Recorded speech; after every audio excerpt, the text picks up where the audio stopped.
नमस्कार, मी तनुजा. स्वागत आहे आपल्या नवीन एका ब्लॉगमध्ये. तर आज आहे अक्षय तृतीया आणि रविवार. तर रविवार असल्यामुळे मिस्टर मार्केट यार्डला गेले होते आणि येताना आंबे घेऊन आले होते.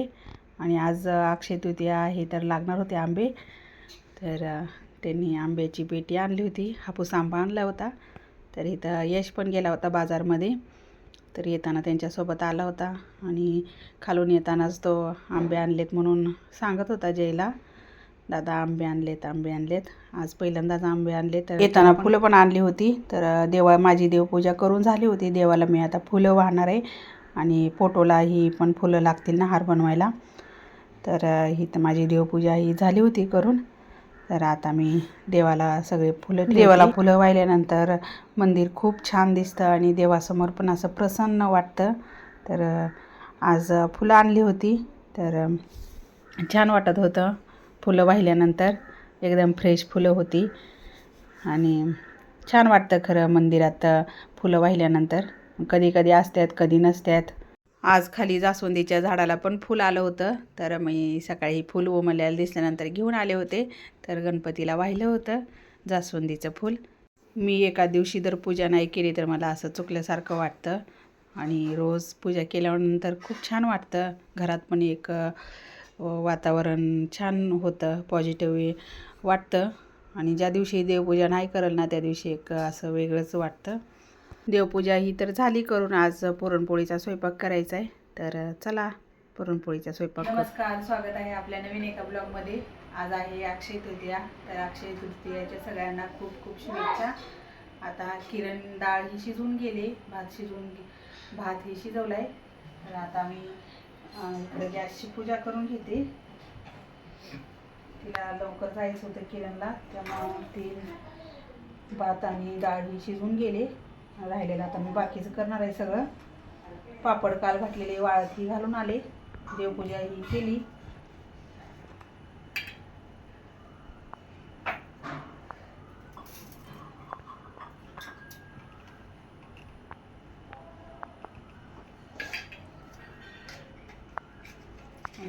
आपण स्वयंपाक कुठलाही करायचा नैवेद्याचा म्हटलं की गॅसची पूजा ही केलेली चांगली असते, चुलीची, गॅसची.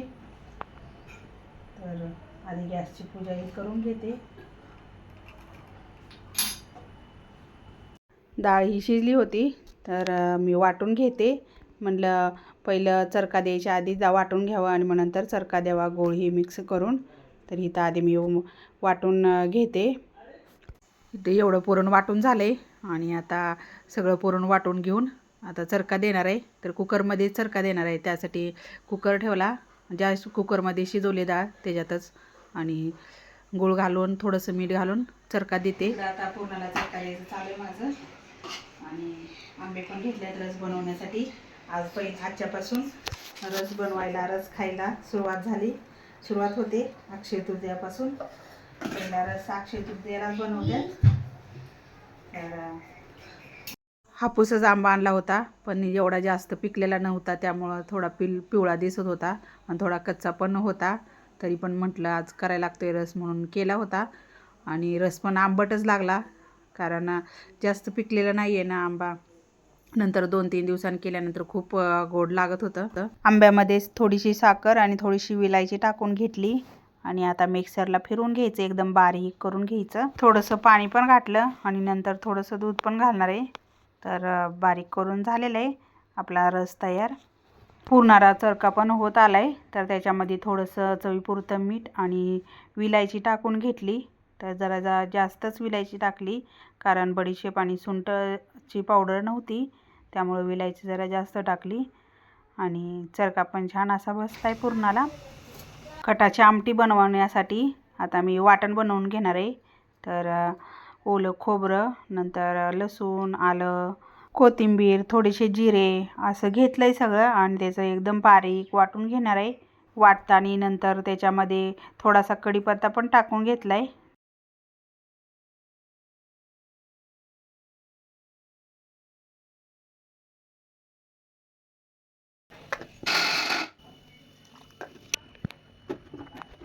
कटाच्या आमटीला फोडणी देते.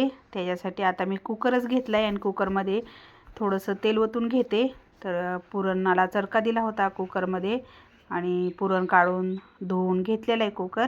तेल गरम झाल्यानंतर त्याच्यामध्ये मोहरी, नंतर जिरे, कढीपत्ता, वाटलेलं खोबऱ्याचं वाटण असं सगळं घालायचं आणि छान असं परतून घ्यायचं तेल सुटेपर्यंत. आणि नंतर मग घरगुती आपले मसाले, हळद हे सगळं घालायचं. 1 चमचा घरगुती काळं तिखट, नंतर थोडीशी हळद, तर थोडंसं तेल कमी पडलं होतं. नंतर 1-2 चमचे तेल घालून घेतलं आणि गरम तेलच केलं होतं. मला पापड आणि भजे तळायचे तर तिकडं कढईमध्ये तेल गरम करायला ठेवले. नंतर त्याच्यामध्ये थोडंसं येळवणी काढलेलं पाणी ओतून घेतलं आणि चवीपुरतं मीठ घालून परतून घ्यायचं. मसाला भाजण्यासाठी नंतर अजून थोडंसं मी येळवणीचं पाणी ओतलं त्याच्यामध्ये. तर तेल सुटेपर्यंत भाजून घेतलं आणि आता हे येळवणीचं पाणी त्याच्यामध्ये ओतून घ्यायचं. एका भांड्यामध्ये पुरण काढून घेतलं आणि आता पापड भजे तळणार आहे. तर त्यासाठी मी घेतलेत पापड आणि इकडं आमटी पण उकळते, तोपर्यंत इकडं मी पापड पण तळून घेते. तर मी बनवलेले पापड आहेत उडदाचे, तर उन्हात घातले होते आणि उन्हातनं काढून आणून लगेच तळायला लागले. तर थोडेसे लाल झाले. उन्हातनं काढून आणल्या लगेच तळायला नाही पाहिजे होते, तर लगेच तळल्यामुळं थोडेसे लाल होत होते आणि तेल पण जास्त गरम झालं होतं. नंतर थोड्या वेळ झाल्यानंतर तळले तर ते छान झाले होते. हे तांदळाचे विकत आणलेले पापड आहेत, तर ते पण थोडेसे तळून घेते. इकडं दोन्ही पण पापड तळून झालेत, उडदाचे आणि तांदळाचे. कुरवडे काय बनवले नाही अजून, तर त्यामुळं कुरवडे काय तळली नाही. आणि नंतर इकडं माझं चालू आहे भजी पण तळायचं. तर थोडेसेच भजी तळून घेणार आहे आणि मग नंतर नैवेद्य दाखवून हे झाल्यानंतर अजून तळणार, कारण नैवेद्य दाखवण्यासाठी उशीर होतोय. त्यामुळं भजी थोडीशी बनवून पुरणपोळी करणार आहे नैवेद्यासाठी. झाले तिकडं भजे पण तळून, आता पुरणपोळी बनवणार आहे. तर कणकेचा गोळा घेतला आणि कणकेच्या गोळ्याची वाटी बनवून घेतली. त्याच्यामध्ये पुरण भरलं. हळूवारपणे त्याच्यात पुरण असं पसरून घ्यायचं आणि नंतर लाटून घ्यायची. तर लाटताना पण असं हळूवारपणे लाटायला लागते, त्यामुळं नंतर मग फुगती पण चांगली. जितकी आपण नाजूक हाताने लाटू तितकी पुरणपोळी फुगती. पोळी लाटून होईपर्यंत इकडं मी गॅसवरती तवा पण गरम करायला ठेवला होता. तवा गरम झाल्यानंतर पोळी टाकून घेतली आणि पुरणपोळी पण छान अशी फुगलेली टम्म अशी. तर गवळ्या अशा भाजून घ्यायच्या. तर मी सगळ्या पुरणपोळ्या करून घेतल्या. देवाला नैवेद्य दाखवण्यासाठी ताट भरून घ्यायचं होतं, तर इथं देवाला नैवेद्य दाखवण्यासाठी ताट तयार करून घेतले. आमरस, पुरणपोळी, पापड, भजी, आमटी, भात असं सगळं ताट भरून झालं आहे. आणि आता इथं मी देवाला नैवेद्य दाखवते. नंतर मला सासूबाईंना पण द्यायचं होतं फोटोला नैवेद्य दाखवण्यासाठी ताट भरून. तर नंतर त्यांनी पण फोटोलाही नैवेद्य दाखवला.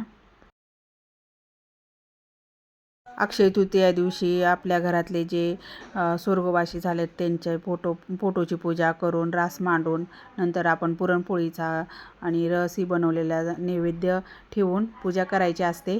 तर आता इथं सासूबाईंनी पूजा ही करून घेतली.